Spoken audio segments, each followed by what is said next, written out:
आप देख रहे हैं इंडिया न्यूज। आपके साथ मैं हूं चित्रा त्रिपाठी। प्रधानमंत्री नरेंद्र मोदी ने चुनावों के दरमियान देश की आम जनता को महंगाई से राहत दिलाने के नाम पर सुनहरे ख्वाब दिखाए थे। कहा था कि अगर दिल्ली में उनकी सरकार बनी तो चुटकी में महंगाई कम कर देंगे। लेकिन सच्चाई ये है कि आने वाले दिनों में प्रधानमंत्री नरेंद्र मोदी, वित्त मंत्री अरुण जेटली और कृषि मंत्री राधा मोहन सिंह तीनों की ही मुसीबतें बेहिसाब बढ़ने जा रही हैं। अल नीनो से प्रभावित मानसून देरी से आ रहा है और जब मानसून देरी से दस्तक देगा तो यकीनन किसानों की खरीफ की फसलें प्रभावित होंगी और जब फसलें प्रभावित होंगी तो साफ है कि खाने पीने की चीजों के दाम अचानक ही आसमान छूने लगेंगे।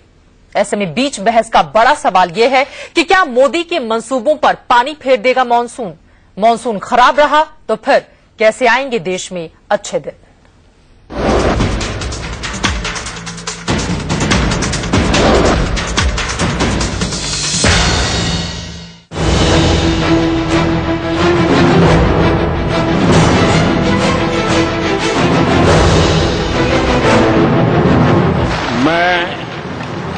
नरेंद्र दामोदर दास मोदी। जिस महंगाई को देश का सबसे बड़ा मुद्दा बनाकर नरेंद्र मोदी सत्ता के शिखर तक पहुंचे, क्या उसी महंगाई पर नरेंद्र मोदी की सरकार नकेल कस पाएगी? सच्चाई ये है कि मोदी सरकार के लिए भी महंगाई बहुत बड़ी चुनौती बनने जा रही है और इसकी सबसे बड़ी वजह है अल नीनो की चेतावनी।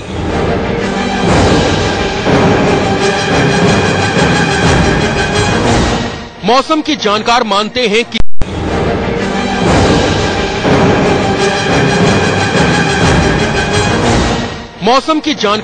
हैं कि इस बार अल नीनो की वजह से मानसून देरी से दस्तक देगा। ताजा स्थिति भी यही संकेत दे रही है। जिस मानसून को सामान्य तौर पर 1 जून को ही केरल पहुंच जाना चाहिए था, वो मानसून अभी श्रीलंका के मध्य तक पहुंचा है। यानी इस साल भारत में मानसून के आने में पहले ही 1 हफ्ते की देरी हो चुकी है। जानकारों का दावा है कि अल नीनो की वजह से इस बार 94% ही बारिश होने की संभावना है, जबकि भारत के कई इलाकों में सूखा भी 25% तक भयानक पड़ सकता है। There would be a high probability of drought had it been a amplifying El Nino. Now it seems that it's not amplifying. Okay, our model suggests that when we're talking below normal, that the area that we need to look out for in terms of risk of less rainfall is northwest and west central India. महंगाई रोकने के लिए पसीने बहा रहा भारतीय reserve bank भी इसी आशंका से हलकान है। अंदेशा जताया जा रहा है कि देरी से आ रहे खराब मानसून की मार सबसे ज्यादा खरीफ की फसलों पर पड़ने जा रही है, जिसके बाद राजस्थान, मध्य प्रदेश, महाराष्ट्र, गुजरात में कम बारिश का असर दूध के उत्पादन पर पड़ सकता है। 10 जून तक मानसून न आया तो बुआई न होने की वजह से सोयाबीन की कीमतें आसमान छू सकती हैं। गुजरात में मूंगफली के उत्पादन पर बड़ा असर पड़ सकता है। चावल की फसलें बर्बाद हो सकती हैं। अल नीनो के बारे में कहा तो ये भी जाता है कि जिस साल मौसम पर अल नीनो की मार पड़ती है, उस साल सूखा भी जबरदस्त आता है और बारिश भी बर्बादी लाती है। यानी स्थिति करेला ऊपर से नीम चढ़ा जैसी हो सकती है। ऐसे में ये बड़ा सवाल है कि फिर महंगाई पर काबू कैसे पाएंगे मोदी, जबकि खुद आरबीआई के गवर्नर रघुराम राजन भी मानते हैं कि अल नीनो से महंगाई बढ़ने जा रही है। शायद इसीलिए उन्होंने दूसरी बार भी रेपो रेट और रिवर्स रेपो रेट में कोई बढ़ोतरी नहीं की। तो क्या प्रधानमंत्री नरेंद्र मोदी के महंगाई कम करने के मंसूबे पर पानी फेरने जा रहा है देरी से आने वाला मानसून? ये सवाल इसलिए भी बड़ा हो गया है क्योंकि वित्त मंत्री का पदभार संभालते ही अरुण जेटली ने मान लिया था कि महंगाई पर काबू पाना फिलहाल सरकार के बस में नहीं। तो क्या इस बार मानसून मोदी सरकार के मंसूबों पर पानी फेर देगा? अगर मानसून खराब हुआ तो फिर कैसे आएंगे अच्छे दिन? क्योंकि खराब मानसून के चलते महंगाई बेकाबू होगी, ऊंची ब्याज दरें आपकी ईएमआई का बोझ बढ़ाएंगी और उद्योग जगत के भी पसीने छुड़ाएंगी। Saurabh Agarwal, India news. आज भी प्रधानमंत्री ने वादा किया कि अच्छे दिन जरूर आएंगे, लेकिन सबसे बड़ा सवाल यही है कि मानसून की हालत अगर ऐसी रही तो अच्छे दिन क्या लोग देख पाएंगे। हमारे साथ 3 खास मेहमान जुड़ चुके हैं जिनसे इसी मुद्दे पर चर्चा की शुरुआत करेंगे। उनसे परिचय आपका करवा देती हूं। हमारे साथ आईएमडी के सीनियर साइंटिस्ट एम दुराईस्वामी जी मौजूद हैं। आकाश जिंदल जो कि अर्थशास्त्री हैं वो हमारे साथ स्टूडियो में जुड़े हुए हैं, और एग्रीकल्चर एक्सपर्ट देवेंद्र शर्मा जी हमारे साथ चंडीगढ़ से मौजूद है। सबसे पहले एम दुराईस्वामी, आपसे ही ये सवाल है, मॉनसून के देर से आने की वजह क्या है? हेलो जी हाँ, क्या आपका मेरा सवाल सर सीधा आपसे ये है, मॉनसून में देरी से महंगाई बढ़ने जा रही है, इस तरह के संकेत मिलने लगे हैं, लेकिन मॉनसून देरी से क्यों आ रहा है, इसके पीछे किस तरह की वजह बताई जा रही है? देखिए, इसके बारे में मैं पहले बताया कि यहाँ हमारा डायरेक्टर जनरल ऑफिस है, वो आपको बताएंगे जी। हम बोलने के मानसून के बारे में बोलने का हमारा ऑथराइजेशन नहीं है मेरा पास। अल्नीनो से, चूंकि अल्नीनो की वजह से मानसून कमजोर पड़ सकता है, इस तरह की जानकारी है, और उसका सीधा सीधा असर अगर मानसून कमजोर पड़ेगा तो खेती पर देखा जाएगा, किसान प्रभावित होंगे, महंगाई बढ़ेगी, उसी पर हम चर्चा कर रहे हैं। मैं आपके पास लौटती हूं, लेकिन उसके पहले देवेंद्र जी आपसे मेरा ये सवाल है, अगर मानसून देरी से आया तो फिर खेती का हाल क्या होगा?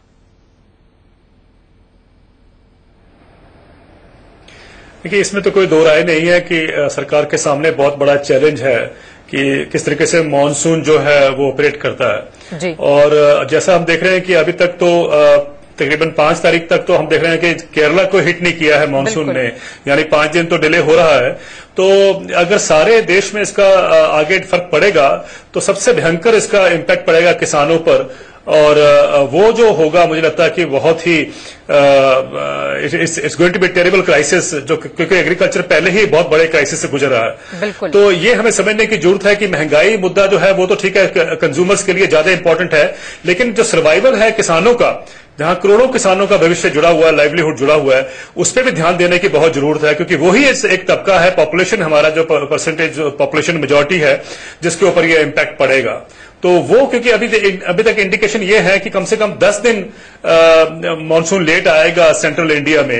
अगर 10 दिन लेट आता है तो अभी तक तो खैर ठीक है, सोइंग का पीरियड होगा, लेकिन अगर अगस्त में जाके फिर वो एल नीनो का इम्पैक्ट देखने को मिले, अगर जैसा कि कहा जा रहा है रिपोर्ट्स में, तो मुझे लगता है कि बहुत ही बड़ा एक संकट जो है खेती पे आने वाला है, और सरकार उसको किस तरह से जूझती है, किस तरह से एड्रेस करती है, वो एक बहुत बड़ा चैलेंज है। तो मुझे लगता है कि शायद मोदी सरकार जो है इस बार पहले ही सचेत है और ऐसे स्टेप्स लेने चाहिए कि जिससे वो मिनिमाइज कर सके। बिल्कुल, उम्मीद भी हम यही कर रहे हैं, लेकिन मिनिमाइज कर सके कि कम से कम मोदी सरकार सचेत रहे और इस तरह की स्थिति का सामना देश को नहीं करना पड़े। लेकिन आपसे आकाश हम समझने की कोशिश करेंगे, क्या इसके लिए मोदी सरकार तैयार है? मार्केट एक्सपर्ट से राय ली जा रही है कि अगर सूखे जैसे हालात बन जाते हैं तो उससे निपटेंगे कैसे? पहले तो देखिए, अभी तक एक एंगल हमने देखा है कि एग्रीकल्चरिस्ट को क्या फर्क पड़ेगा, और मैं मानता हूं इस चीज को, जो बात मेरे मित्र ने कही है, हमारे किसान भाइयों को बहुत बुरा इम्पैक्ट पड़ेगा मॉनसून कम आने का, मॉनसून डिलेड आने का, क्योंकि ऑलरेडी हमारे किसान भाइयों की फाइनेंशियल पोजीशन अच्छी नहीं है, ऑलरेडी कर्जे के नीचे कई किसान भाई दबे हुए हैं, कुछ अनफॉर्चुनेट इंसिडेंट ऐसे भी हुए हैं कि आत्महत्या तक हुई है। और लेकिन दूसरा एंगल इसका जो है, एक और बड़ा रिलेवेंट एंगल आ जाता है inflation. I think food inflation इसकी वजह से बहुत बढ़ जाएगी। आपको तो याद होगा पिछले 4 साल से आपके साथ इन्फ्लेशन को लेकर कितने मैंने शोज किए हैं। इन्फ्लेशन इस देश की सबसे बड़ी इकोनॉमिक प्रॉब्लम है, और इन्फ्लेशन बढ़ेगी तो हमारा डेफिसिट, सरकारी घाटा बढ़ेगा। Inflation is something which directly it's into GDP growth, तो जीडीपी कम होगी, और साथ ही साथ इंटरेस्ट रेट कम होने की जो पॉसिबिलिटी बन रही थी, वो पॉसिबिलिटी पे भी पानी फिर जाएगा, यानी ओवरऑल इकोनॉमी को हर एंगल से नुकसान होगा। जीडीपी नहीं बढ़ेगी तो लोगों की तनख्वाह नहीं बढ़ेगी, इंटरेस्ट रेट बढ़ा रहेगा या और ज्यादा बढ़ जाएगा तो लोगों की ईएमआईस बढ़ेंगी। अब लोगों ने तो आज की तारीख में गाड़ी हो, घर हो, राशन तक जो है ईएमआई पे लिया हुआ है, वो दिक्कत आएगी। और फूड इन्फ्लेशन तो इंडिया के लिए सबसे बड़ा इशू है ही है। और जहां तक सरकार की बात है, एक चीज हमें ये समझाने की कोशिश कीजिए, सरकार पर आप भी रहे थे और उसी से जुड़ा हुआ मेरा ये सवाल भी है। मनमोहन सरकार थी, उस वक्त भी मौसम की खराब मार पड़ी, जिसका असर सीधे सीधे हमने देखा आम जनता पर पड़ा, महंगाई की बोझ का सामना उन्हें करना पड़ा। उसी को लेकर मोदी सरकार ने लोगों से वादा किया कि हम आएंगे, महंगाई कम कर देंगे। क्या ऐसा कुछ फॉर्मूला है कि मौसम की मार से बचाया जा सके लोगों को, किसानों को, और उसका असर उनकी जेब पर ना पड़े? इस तरह से कोई सलाह ली जा रही है सरकार की ओर से? जी देखिए, ऐसा है कि इस तरह का जो है, देखिए आज सरकार के लिए मैं एक बात बता दूं, मोदी सरकार नई आई है और आते ही उनके लिए रास्ता आसान नहीं मिला है उनको। आते ही उनके सामने एक समस्या आई है अल नीनो की वजह से, बट पूरी की पूरी तरह हमारी सरकार ये नहीं कह सकती कि देखिए एक कुदरत की समस्या है, इसका कुछ नहीं हो सकता। आई थिंक सरकार को इसके लिए एफर्ट करना चाहिए। इसके इम्पैक्ट को सरकार खत्म तो नहीं कर सकती, लेकिन रिड्यूस कर सकती है, इसको कम से कम करने की कोशिश की जा सकती है। उसका पहले तो किसान मित्रों के लिए क्या किया जाए, किसान मित्रों के लिए इरिगेशन के दूसरे साधन जो है जितने शॉर्ट टर्म पॉसिबल वक्त में है वो मुहैया कराए जाए, उनके लिए चीपर क्रेडिट दिलाया जाए। दूसरा, क्योंकि फूड का आउटपुट कम होने वाला है, अब फूड का आउटपुट कम होगा तो उसके बाद ब्लैक मार्केटिंग और होर्डिंग बढ़ने की जो है एक पॉसिबिलिटी हो सकती है। बिल्कुल, ब्लैक मार्केटिंग और होर्डिंग ना होने दी जाए, उस पर पूरी लगाम रखी जाए। साथ ही साथ जो एसेंशियल आइटम्स है, एसेंशियल फूड आइटम्स है, अगर उनकी पॉसिटी होती है, कमी होती है, तो उनका इंपोर्ट जो है ड्यूटी फ्री अलाउ किया जाए। सरकार अपने गोडाउन्स में जो स्टॉक किया हुआ उसको दे। हमें एक तरफ किसानों को काफी महत्वपूर्ण बात है आपकी ओर से बताई गई आकाश, और हमने देखा था आज के 2.5 साल पहले हम जाएं, नरेंद्र मोदी की ओर से बाकायदा लिखित में प्रधानमंत्री नरेंद्र मोदी को महंगाई कम कैसे करें इस बारे में चीजें बताई गई थी। हालांकि उसको इम्प्लीमेंट नहीं किया गया और मोदी बार बार अपने भाषणों में भी उसका जिक्र करते रहे। मैं आऊंगी उसके इस सवाल को लेकर आपके पास, लेकिन दुराईस्वामी जी सीधा सा सवाल आपसे मेरा यही है, अगर आप उसका जवाब दे पाए। मौसम, चूंकि कहा यह जा रहा है कि मौसम की मार पड़ सकती है, उसका असर देखा जाएगा आम लोगों पर, मानसून सही समय पर नहीं आ रहा है, इसके बारे में अगर हमारे दर्शकों को आप जानकारी दे पाएं कि मानसून कब तक देश में आ जाएगा? देखिए, इसके बारे में तो मैं पहले बोल चुका हूं। इसका हमारा हेडक्वार्टर में एक ऑथराइज्ड पर्सन है, उनसे बातचीत करने के लिए पहले बोला मैं आपको। चलिए सर, दूसरा सवाल मैं पूछ लेती हूं। आप हमारे साथ जुड़े हुए हैं, जरा ये बताइए, एक वैज्ञानिक होने के नाते, मौसम चूंकि खराब रहेगा, लोगों पर सीधा सीधा असर देखा जाएगा, तो किस तरह की स्थिति का सामना आगे आने वाले दिनों में लोगों को करना पड़ सकता है? आप अपनी ओर से क्या बताना चाहेंगे? देखिए, अभी टेम्परेचर ना बढ़ने जा रहा है जी। ये पंजाब, हरियाणा, उत्तर प्रदेश, राजस्थान, दिल्ली, ये पूरा एरिया में आने वाला एक हफ्ते तक तापमान में बढ़ेगी जी। इसके कारण हीट वेव भी डेवलप होने का संभावना है। रेनफॉल एक्टिविटी एक हफ्ते तक है नहीं जी, इसलिए ये पब्लिक को गर्म को सामना करना पड़ेगा आने वाला 10 दिन तक जी।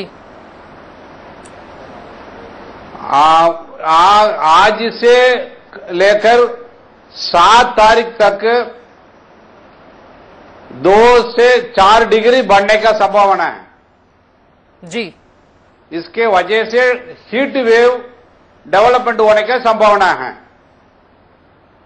इसके वजह से पब्लिक के लिए इनकन्वीनियंस होने का संभावना है जी। इसका कारण है अभी आने वाले एक हफ्ते तक रेनफॉल एक्टिविटी नहीं है, यानी कि एक हफ्ते तक मानसून नहीं आएगा। अगर आपकी बातों को मैंने सही समझा हो तो कब तक आने की उम्मीद करें हम? देखिए, इसके बारे में बार बार मैं आपको बता दिया, ये हम नहीं बोल सकते। इसके बारे में हमारा डीजीएम, डायरेक्टर जनरल ऑफिस में पूछना पड़ेगा जी। चलिए, मैं चाहूंगी कि दोबारा जब हम आपसे संपर्क करें तो इस बारे में हम आपसे ही ज्यादा जानकारी लें, आप अपने अधिकारियों से इस बारे में अगर राय मशवरा कर पाए। लेकिन देवेंद्र शर्मा जी, चूंकि हम यहां पर देख रहे थे कि अगर राजस्थान, मध्य प्रदेश, महाराष्ट्र, गुजरात में कम बारिश होती है तो उसका दूध पर सीधा सीधा दूध के उत्पादन पर असर पड़ेगा। 10 जून तक मानसून नहीं आया तो बुआई न होने की वजह से सोयाबीन की कीमतें, मूंगफली की कीमतें, ये सारी कीमतें आसमान छुएंगी और जो बुआई अभी होनी है उस पर भी इसका सीधा सीधा असर पड़ेगा। अगर इस बारे में हमारे दर्शकों को आप बता पाएं।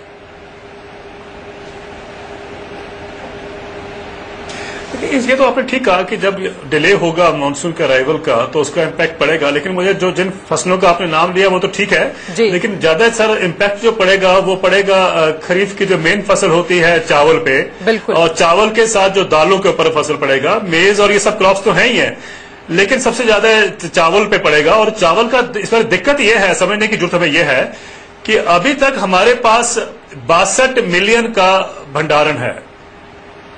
62 मिलियन टन उतना है, मात्र उतनी कैपेसिटी है जो हमारा फूड सिक्योरिटी एक्ट के अंदर हमने देश में बांटना है जी। लेकिन इस बार हमारे पास ये चिंता का विषय ये है कि सरप्लस उससे ज्यादा नहीं है हमारे पास अभी। हालांकि मैं ये मानता हूं कि आने वाले दिनों में खरीफ के बाद और अगले सीजन में ये और भी रिप्लेनिश होगा, लेकिन ये जो एक्सपोर्ट इंपोर्ट पॉलिसी है उसको ठीक करना पड़ेगा, ताकि ये नहीं कि हम एक्सपोर्ट करते जाएं। पिछले 2 साल में हमने 20 मिलियन टन राइस का एक्सपोर्ट किया है, जो कि मैं जिससे सहमत नहीं हूं कि इतना एक्सपोर्ट भारत से होना चाहिए। और भारत में एक्सपोर्ट इस तरह फूड की जरूरत अगर हो तो उसी से हम मैनेज कर पाएंगे। जो आप इन्फ्लेशन का इशू उठा रहे हैं आप, कि इन्फ्लेशन तभी मेंटेन होगी अगर आपके पास व्हीट और राइस के स्टॉक्स पर्याप्त मात्रा में हो।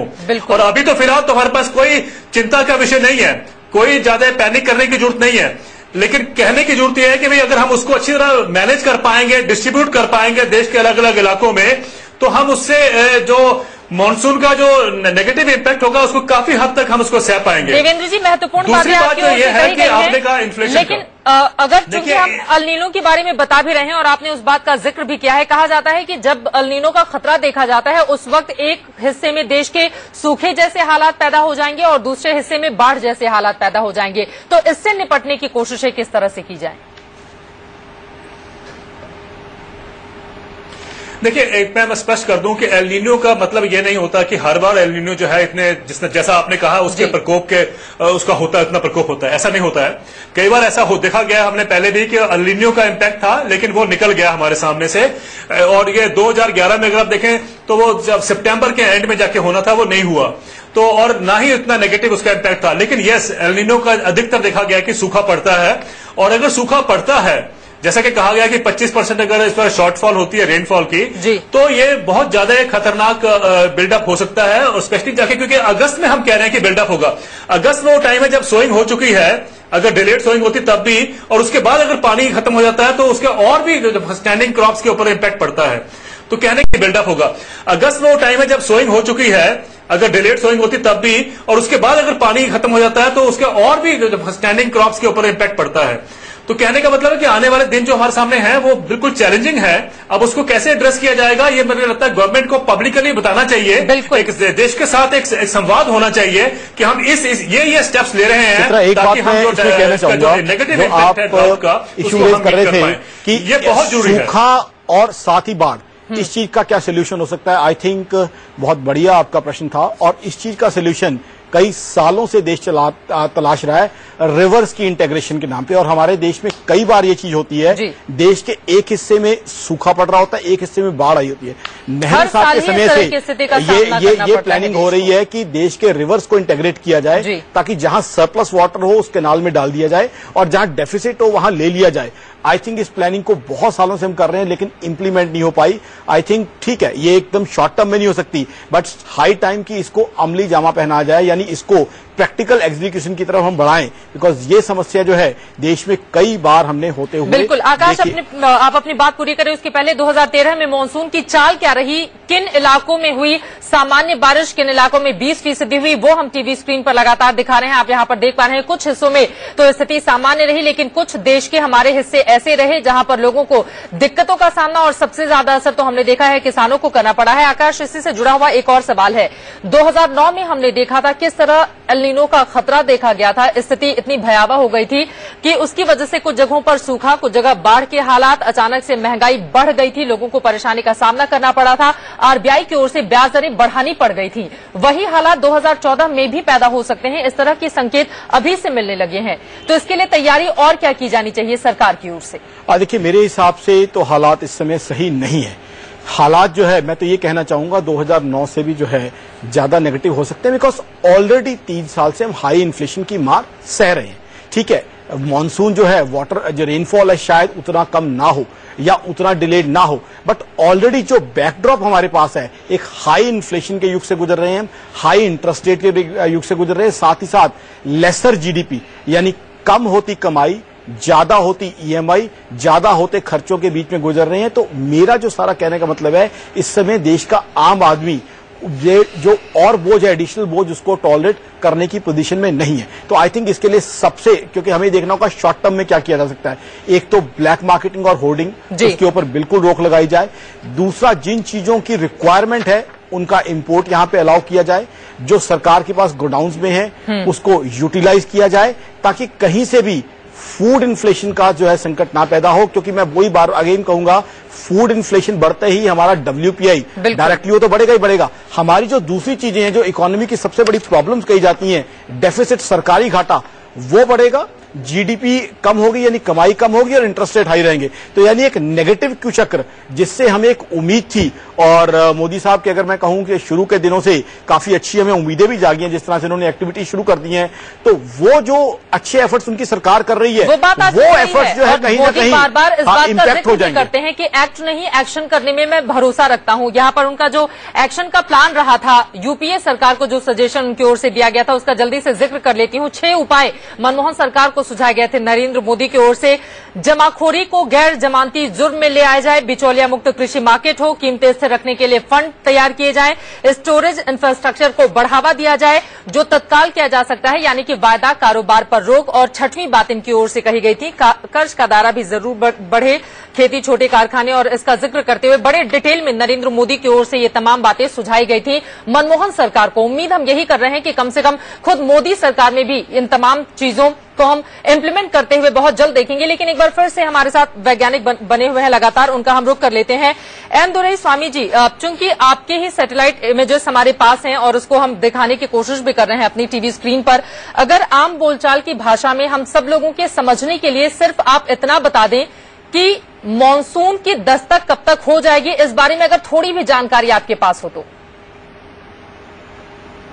देखिए, मानसून के बारे में जानकारी मैं दे नहीं सकता हूं, क्योंकि मैं देने के लिए अथराइज नहीं है। इसलिए मैं बार बार बोल रहा हूं आपको, DG डायरेक्टर जनरल ऑफिस है, वहां आपको कांटेक्ट करना है। सुबह से बोलता रहता हूं आपका। जी, अच्छा, कोई बात नहीं, चलिए हम वहीं पे कांटेक्ट कर लेंगे। और इस सब्जेक्ट पर शायद हमें आपसे बातचीत नहीं करनी चाहिए थी। लेकिन देवेंद्र शर्मा जी, एक और महत्वपूर्ण सवाल ये है, किसानों के लिहाज से आप बताइए कि वो ऐसा क्या करें ताकि आने वाले समय में दिक्कतों का सामना उन्हें नहीं करना पड़े, अगर अल नीनो का सीधा असर देखा जाता है तो भी। देखिए, ये कि किसान क्या करें, वो तो ठीक है, कॉन्टीजेंसी प्लान आपको बनाने पड़ेंगे, उसके हिसाब से आपको करना पड़ेगा। लेकिन मैं पहले मेन इश्यू पे आता हूं कि जो मोदी जी की एक रिकमेंडेशन थी, उसमें जो इमीडिएट करने वाली है वो 2 चीजें हैं जी। एक तो है कि वायदा बाजार में जो एग्रीकल्चर का जो शेयर है उसको बंद किया जाए। एग्रीकल्चर में कमोडिटी ट्रेडिंग को बंद कर देना चाहिए। देखते हैं कि मोदी सरकार की अपनी रिकमेंडेशन कब तक वो इंप्लीमेंट कर पाते हैं। बिल्कुल। दूसरी बात यह है कि जो जमाखोरी की बात की है, ये बिल्कुल ठीक है।